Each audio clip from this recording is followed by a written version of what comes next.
Pasi rezultoi kandidati më i votuar nga listat e hapura të Partisë Socialiste, Blendi Gonxha tha se ky votbesim duhet përkthyer në punë për qytetarët. Ndjenjë shumë e madhe përgjegjësie, një barë e cila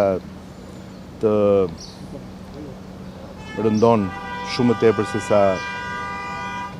po të mos isha kandidati më i votuar. Pra, nuk diskutohet që është një barë shumë e madhe,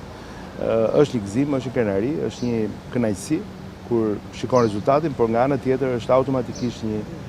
përgjegjësi shumë e rëndë, shumë e madhe, e cila duhet të përkthehet menjëherë në përveshje mëngësh për punuar.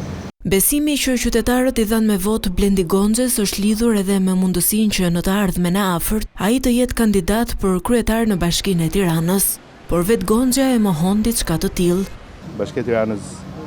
zyrtarisht ka kryetarin e vet dhe ka datën e vet të zgjedhjeve në kohën e vet, mendoj që nuk ka lidhje me këtë gjë. Natyrisht pritshmëria shumë pozitive e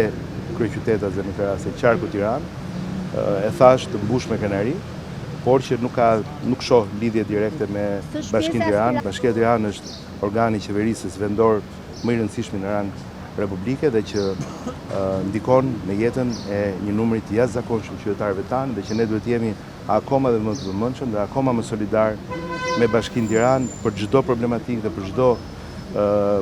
situatë që lidhet me punë dhe projektet e Bashkisë Tiranë. Në zgjedhjet e 11 majit, Blendi Gonxha garoi në listë të hapur për qarkun Tiranë dhe siguroi 24.802 vota, duke hyrë kështu në parlament si deputet.